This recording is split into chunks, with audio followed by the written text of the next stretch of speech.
आपके साथ गुंजन दीक्षित। नमस्कार, गुंजन के साथ मैं हूं राजेंद्र देव। आपने देखी हेडलाइंस और आज खबरों पर विस्तार से बात करते हैं। बिल्कुल, कानपुर में 3 जून शुक्रवार को क्या हुआ ये पूरे देश ने देखा। किस तरह कानपुर में जुमे की नमाज के बाद उमड़ी भीड़ ने बेकनगंज परेड और यतीम खाना इलाके में हिंसा, उपद्रव और पथराव किया। लेकिन विधान परिषद में समाजवादी पार्टी के नेता प्रतिपक्ष लाल बिहारी यादव कानपुर में पथराव करने वालों और हिंसा फैलाने वालों के बचाव में उतर आए। लाल बिहारी यादव ने कहा है कि कानपुर में शांतिपूर्ण तरीके से विरोध प्रदर्शन किया जा रहा था और प्रदर्शनकारी संवैधानिक अधिकार के तहत ही धरना प्रदर्शन और दुकानें बंद करवा रहे थे, जबकि कानपुर में शुक्रवार को किस तरह उपद्रवियों ने जगह जगह हिंसा फैलाई और पत्थर बरसाए, ये सब ने देखा। देखिए और सुनिए समाजवादी पार्टी के नेता प्रतिपक्ष लाल बिहारी यादव ने कानपुर हिंसा पर कैसे उपद्रवियों का बचाव किया है। कानपुर के दंगे के विषय में जो भारतीय जनता पार्टी की प्रवक्ता नूपुर शर्मा द्वारा विवादित बयान दिया गया और नूपुर शर्मा के विवादित बयान पर अल्पसंख्यक समुदाय के लोगों ने लोकतांत्रिक तरीके से दुकान बंद करना, धरना करना, प्रदर्शन करना, जो लोकतंत्र में हथियार कॉन्स्टिट्यूशन में दिया गया है, उसके तहत वो काम कर रहे थे। जो है इसमें सारा दोष तो नूपुर शर्मा का है। देखिए किस तरीके से लाल बिहारी यादव को ये ठीक लग रहा है, जबकि उस दिन हमने तस्वीरें देखी थी कानपुर हिंसा के दौरान कितनी पत्थरबाजी हुई थी और करीब 300 मिनट तक ये पत्थरबाजी चली। उसके बाद स्थिति इतनी ज्यादा बहाल हो गई, लेकिन लाल बिहारी यादव को लगता है कि ऐसा कुछ भी नहीं हुआ, संवैधानिक तरीके से ही हुआ जो कुछ भी हुआ। बिल्कुल, कानपुर हिंसा के बाद शुरू हुई कार्रवाई पर अब समाजवादी पार्टी की तरफ से सियासत शुरू हो गई है। दरअसल समाजवादी पार्टी के नेता लाल बिहारी यादव ने कहा है कि कानपुर हिंसा में उत्तर प्रदेश की योगी सरकार एक तरफा कार्रवाई कर रही है। उन्होंने कहा कि अल्पसंख्यकों के खिलाफ यूपी सरकार की कार्रवाई एक तरफा है। ये विधान परिषद में सपा के नेता प्रतिपक्ष लाल बिहारी यादव कह रहे हैं। पद पर हैं वो, देखिए क्या कह रहे हैं। कि कानपुर दंगा को जो है एक तरफा कार्रवाई जो है अल्पसंख्यकों के खिलाफ जो है सरकार कर रही है, जिसका दोष है, जिसने सांप्रदायिक दंगा फैलाने के लिए जो है असंसदीय टिप्पणी किया, बयान दिया, जिससे वह यह विवाद फैला, FIR उसके खिलाफ होनी चाहिए। लाल बिहारी यादव का बयान आपने देखा, वो कह रहे हैं कि एक तरफा कार्रवाई की जा रही है सरकार की ओर से और जिसका दोष है उसको बख्श दिया गया है। उनका यह भी कहना था कि शांतिपूर्ण और संवैधानिक तरीके से ही बंद का आह्वान किया गया था, वहां पर विरोध प्रदर्शन किया जा रहा था, लेकिन सरकार एक तरफा कार्रवाई कर रही है। ये बयान है लाल बिहारी यादव का, नेता प्रतिपक्ष हैं विधान परिषद में। देखिए आप तस्वीरें उस दिन की हिंसा की और बयान देख लीजिए नेता प्रतिपक्ष विधान परिषद लाल बिहारी यादव का। वो कहते हैं साफ साफ कि सरकार एक तरफा कार्रवाई कर रही है। जो विरोध प्रदर्शन उस दिन हो रहा था वो संविधान के दायरे में रहकर शांतिपूर्ण तरीके से किया जा रहा था। अब वो कितना शांतिपूर्ण था ये इन तस्वीरों को देखिए आप और समझिए। तो शांतिपूर्ण और संवैधानिक तरीके से उस दिन विरोध किया जा रहा था, ये कहना है लाल बिहारी यादव का। कानपुर हिंसा के आरोपियों के बचाव में लाल बिहारी यादव उतरे हैं और योगी सरकार को लेकर भी कह रहे हैं कि योगी सरकार एक तरफा कार्रवाई कर रही है, अल्पसंख्यकों के खिलाफ एक तरफा कार्रवाई की जा रही है।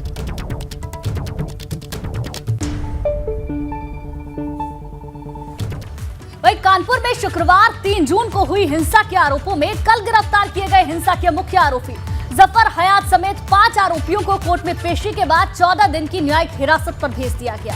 आज कानपुर हिंसा के 5 आरोपियों को CJM कोर्ट में पेश किया गया।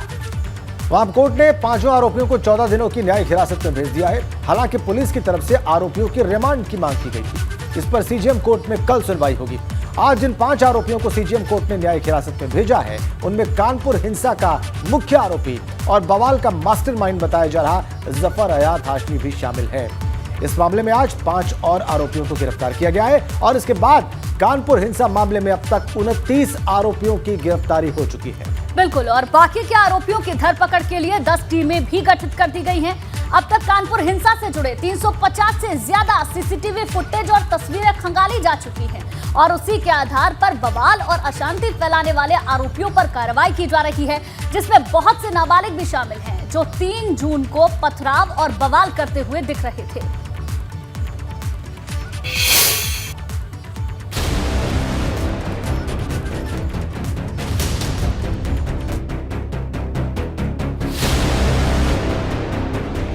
आरोपियों को लेकर यहाँ पर आप देखेंगे कि अब पुलिस से निकाल लेकर निकली है। आप देखेंगे गाड़ी में बैठालते हुए जो फैसला है उसको लेकर अभी स्पष्टता नहीं है। संभवतः पुलिस हिरासत की बात जो थी। कानपुर दंगे के मास्टरमाइंड जफर हयात हाशमी को यूपी एसटीएफ ने लखनऊ से गिरफ्तार किया। उसके बाद एक के बाद एक खुलासे वो करता चला गया और फिर पुलिस ने 3 और आरोपियों को धर दबोचा। रविवार को पुलिस ने जफर और उसके 3 साथियों को स्पेशल कोर्ट में पेश किया, जो 14 दिन की रिमांड मांगी गई थी।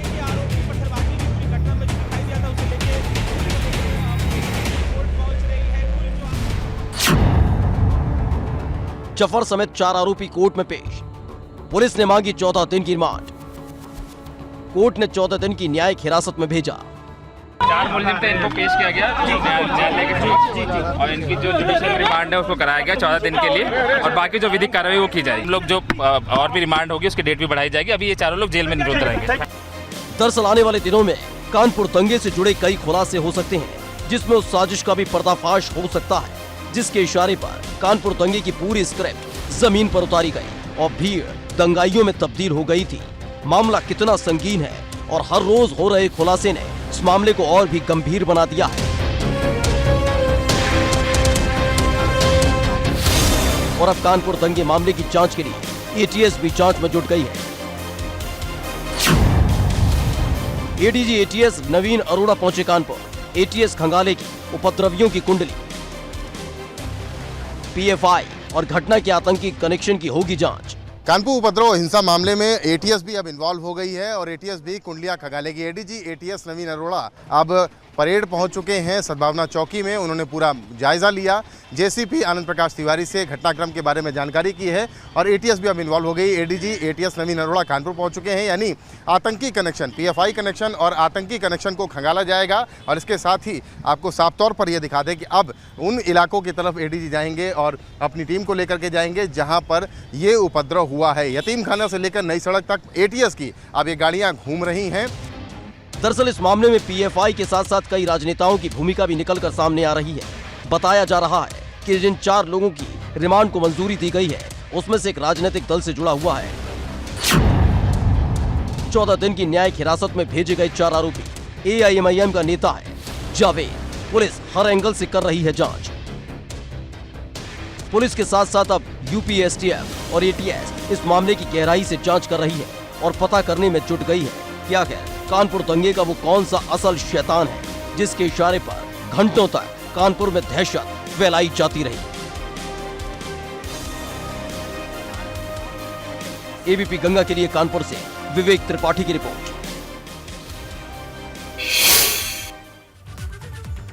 हमारे संवाददाता विवेक त्रिपाठी इस वक्त कानपुर से हमारे साथ सीधा कनेक्ट है और आइए उनसे ताजा अपडेट लेते हैं इस सारे मामले पर। उनके पास क्या ताजा जानकारी है? विवेक, का 29 गिरफ्तारियां हो चुकी थी, तो फिलहाल ये जांच और कितनी आगे बढ़ी है अभी तक और कितने लोगों को गिरफ्तार किया गया है और पुलिस और जांच एजेंसियों का अगला कदम क्या हो सकता है? देखिए राजन, सबसे जो एक्सक्लूसिव जानकारी मैं एबीपी गंगा के दर्शकों को बताना चाहूँगा, जो एसआईटी गठित करने की बात आज सुबह पुलिस कमिश्नर विजय सिंह मीना ने एबीपी गंगा से बातचीत के दौरान कही थी, वो एसआईटी गठित कर दी गई है। इसमें 2 टीमें होंगी, यानी एक टीम डीसीपी के नेतृत्व में होगी जो पूरे जो मुकदमे दर्ज हुए हैं, इसमें अभी तक 3 मुकदमे दर्ज हुए हैं, उसकी विवेचना करेगी। और दूसरी टीम जो है वो एडीसीपी के नेतृत्व में होगी, जो वीडियोस हैं, जो वायरल फोटोज़ हैं, उसमें आरोपियों को आइडेंटिफाई करके उनका सुराग रसी करना, उनकी पता रसी करना, उनके बारे में जानकारी जुटाना, उनके नाम पते जुटाना, ये काम करेगी। ये सबसे लेटेस्ट डेवलपमेंट है। इसके पहले जो 4 आरोपी हैं उनको जेल भेज दिया गया है। कल सुबह उनकी रिमांड के लिए एक अर्जी दी जाएगी पुलिस कस्टडी रिमांड के लिए, क्योंकि उनको बाहर लाना है। पीएफआई से कनेक्शन से संबंधित बहुत सारी जानकारियां हासिल करनी है। पीएफआई का नाम चूंकि आ गया है सामने, एटीएस भी एक्टिव हो गई है। एटीएस के एडीजी आज आए थे यहाँ पर, नवीन अरोड़ा। उम्मीद ये थी कि पुलिस एप्लीकेशन देगी पुलिस कस्टडी रिमांड के लिए, रिमांड स्वीकृत होते ही एटीएस उससे पूछताछ करना शुरू कर देगी। लेकिन एक इसे चूक माना जाए या पुलिस की कोई रणनीति माना जाए, ये तो पुलिस के अधिकारी ज़्यादा बेहतर जानते हैं, इस बारे में बोलने को तैयार नहीं। लेकिन उनकी तरफ से रिमांड के लिए एप्लीकेशन आज नहीं दी गई। ये एप्लीकेशन अब कल दी जाएगी। उसके बाद आरोपियों को रिमांड पर लाया जाएगा। एटीएस भी पूछताछ करेगी, पुलिस भी पूछताछ करेगी। पीएफआई का पूरा सिस्टम क्या है, क्या वाकई में पीएफआई से जुड़े हुए लोग हैं? क्योंकि जिन 4 संस्थाओं के दस्तावेज मिले हैं जिनको पीएफआई फंडिंग करती है, उन दस्तावेजों से तो कहीं ना कहीं कोई कनेक्शन इनका लग रहा है कि पीएफआई से डायरेक्ट नहीं तो इनडायरेक्टली जुड़े हुए हैं। रिमांड पर मिलने के बाद पूछताछ, जो असली पूछताछ शुरू होगी, क्योंकि बहुत कम समय था, लखनऊ में गिरफ्तार हुए, उनको लाया गया कानपुर, बहुत कम समय था पूछताछ के लिए, तो बहुत सारी पूछताछ नहीं हो पाई। लेकिन सोमवार से ये उम्मीद जताई जा रही है कि रिमांड स्वीकृत होते ही चारों से पूछताछ शुरू हो जाएगी। पॉलिटिकल कनेक्शन भी हैं उसमें, चूंकि अलग अलग राजनीतिक दलों से लोग जुड़े हुए हैं, वो भी जानकारियां सामने आएंगी कि क्या इसके पीछे कोई राजनेता पड़ा। राजनेता तो नहीं था जो कोई कानपुर को दंगों की आग में जलाने की साजिश रच रहा था, चूंकि कानपुर सेंसिटिव जगह है और यहाँ जो होता है उसका मैसेज पूरे प्रदेश में जाता है। अगर कानपुर में दंगा होगा तो निश्चित तौर पे पश्चिमी उत्तर प्रदेश के कई जनपदों में आग भड़केगी, सुलगेगी, बुंदेलखंड तक जाएगी। मध्य जो उत्तर प्रदेश है वहाँ पर कई जनपदों में आग लगेगी। तो एक सोची समझी साजिश जिसका सिर्फ कानपुर निशाना नहीं था, सोची समझी साजिश है और उसके पुर्जे अब धीरे धीरे खुलते भी जा रहे हैं। पीएफआई कनेक्शन को भी खंगाला जा रहा है, एसआईटी की टीम का गठन कर दिया गया। इसके साथ ही एक व्हाट्सएप ग्रुप का भी जिक्र आया है, राजनीतिक कनेक्शन भी सामने आए। तो इन तमाम पहलुओं पर अभी जांच होगी। ठीक है विवेक, आप हमारे साथ बने रहिए, आगे भी आपसे जानकारी। तो कानपुर में हुए बवाल और हिंसा मामले में मुख्य आरोपी जफर हाशमी के परिजनों को नजरबंद कर दिया गया है। ये बड़ी खबर आपको बता दें, पत्नी उज़मा खान और बहन कायनात हाशमी के घर पर पुलिस का पहरा है। घर से बाहर निकलने पर रोक लगा दी गई है। परिजनों का आरोप है पुलिस ने घर पर सख्त पहरा बैठा दिया है। तो ये बड़ी जानकारी आपको दे दें, इस पूरे मामले पर ये नया अपडेट निकल कर आया है। जो मुख्य आरोपी है जफर हाशमी, उसके परिवार वालों को भी नजरबंद कर दिया गया है। बड़ी खबर, मुख्य आरोपी जफर हाशमी के परिजनों को नजरबंद किया गया है। उनके परिजनों का ही दावा है। विवेक त्रिपाठी कानपुर से हमारे साथ हैं। विवेक, इस दावे में कितनी सच्चाई है जो जफर हाशमी की पत्नी और उनकी बहन कर रहे हैं? देखिए राजेंद्र, कुछ ऐसे वीडियो सोशल मीडिया पर उसकी पत्नी और बहन की तरफ से वायरल किए गए हैं जिसमें वो बोल रही हैं कि उनको घर पर कैद कर दिया गया है। दरअसल जब पीएफआई से जुड़े होने की बात सामने आई, जब इस कानपुर उपद्रव से जुड़े होने की बात सामने आई जफर के, तो उनकी पत्नी और उनकी बहन, दोनों बहनों ने पैरवी शुरू कर दी। वो कोर्ट में गई और उन्होंने आरोप लगाया कि उनको उठा लिया गया है, बताया नहीं गया, उनके मोबाइल फ़ोन स्विच ऑफ है। उन्होंने कहा एसटीएफ ने उठा लिया, किसी ने कहा क्राइम ब्रांच ने उठा लिया। उनको जानकारी नहीं थी, लेकिन उन्होंने एक अपने इस तरह के बयान देके अपने पक्ष में एक सहानुभूति हासिल करने की कोशिश की। आरोपी हैं जफर, मुख्य आरोपी हैं, साजिशकर्ता के नाम पे सामने आ रहा है, मास्टरमाइंड के नाम रूप में उनका नाम सामने आ रहा है। लेकिन पुलिस जानती है कि उसके पास सारे साक्ष्य मौजूद हैं। इस तरह की बातें अगर वो सामाजिक रूप से करेंगी, सार्वजनिक रूप से करेंगी, तो निश्चित तौर पे एक खास वर्ग को भड़काने का काम होगा। पुलिस का मानना है कि इससे लोग भड़केंगे और एक बार फिर से अराजक स्थिति हो सकती है। तो इसलिए उनको नजरबंद किया गया था कि अगर उनको कोर्ट में पेश किया जाए जफर और उनके साथियों को, उस दौरान हमारे साथ बने रहिए और उनकी ऐसी स्थितियां ना पैदा हो, इसलिए उनको नजरबंद किया गया था। ये विवेक बता रहे हैं। बिल्कुल। वहीं कानपुर में हुई हिंसा की जांच में सामने आया कि शुक्रवार को ही हुई हिंसा से पहले उपद्रवियों को व्हाट्सएप ग्रुप के जरिए पत्थर फेंकने की ट्रेनिंग दी गई थी। बवाल के दौरान कैसे पथराव किया जाए, इसके लिए साजिश रचने वालों ने व्हाट्सएप ग्रुप के सदस्यों को कश्मीर की पत्थरबाजी के वीडियो भेजे थे। हिंसा की साजिश रचने वालों ने पहले तो व्हाट्सएप ग्रुप में भड़काऊ बयान भेजकर भीड़ को इकट्ठा किया और फिर कश्मीर में होने वाली पत्थरबाजी के वीडियो डालकर उन्हें बताया गया कि हिंसा फैलाने के दौरान कैसे पहचान छिपाने के लिए अपने चेहरों और अपनी पहचान को छिपाना है। इसके अलावा व्हाट्सएप ग्रुप से जुड़े लोगों को भी यह हिदायत दी गई थी कि कोई भी व्हाट्सएप पर दिखने वाली अपनी तस्वीर न लगाए। बड़ी खबर, विवेक त्रिपाठी हमारे साथ हैं, वो और ज्यादा जानकारी देंगे इस व्हाट्सएप ग्रुप के बारे में और कैसे इसमें ट्रेनिंग दी गई और कैसे चेहरे लगाने से रोका गया, मना किया गया, इसके बारे में बताइए विवेक। देखिए राजेंद्र, जफर की अगर हम बात करें तो बहुत ही मास्टरमाइंड आदमी है। उसको मालूम था, जिस तरह से उसने आह्वान किया था, कॉल किया था कि सब लोग जुमे की नमाज के बाद जुटे, उसको मालूम था। और बड़े ही रणनीतिक अंदाज में, देखिए ये पुलिस का ऑब्जर्वेशन है कि उसने कॉल किया कि जुमे की नमाज के बाद लोग, उसके पहले ही बड़े ही रणनीतिक अंदाज में उसने अपनी कॉल वापस ले ली। कॉल करना और वापस लेना, इसको पूरी साजिश का एक हिस्सा, एक कड़ी मान रही है पुलिस कि ये ऐसा नहीं है कि वो कॉल वापस लेकर कुछ साबित करना चाहता था। कॉल वापस लेकर वो अपने आप को बचाने की कोशिश कर रहा था। कॉल वापस ली गई थी और इसलिए वापस ली गई थी कि पुलिस प्रशासन उसकी तरफ से एक विश्वास हो जाए कि हाँ अब सब ठीक है, बातचीत हो गई है, अब कोई इकट्ठा नहीं होगा, अब कोई उपद्रव नहीं होगा, कोई बंदी नहीं होगी। लेकिन उसके बाद भी जो असर रहा, जब जफर को गिरफ्तार किया गया, उसकी छानबीन हुई मोबाइल फोन की, तब व्हाट्सएप ग्रुप पे पता चला कि कॉल के बाद तमाम ऐसे मैसेजेस किए गए थे, वीडियो भेजे गए थे। लोगों से कहा गया था कि अगर जरा सी भी अराजक स्थिति होती है तो वो पथराव करें,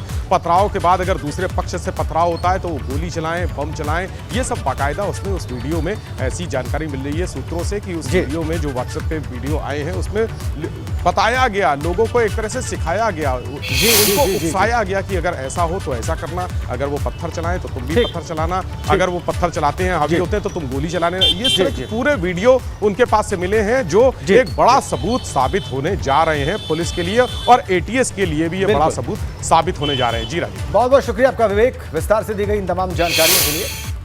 हमारे सहयोगी विवेक त्रिपाठी बता रहे थे कि कैसे इस हिंसा की जांच आगे बढ़ रही है, क्या क्या चीजें आई हैं जो इस हिंसा के पीछे जो साजिश करता है और उनकी तैयारियां हैं उसके बारे में बयान कर रहे हैं।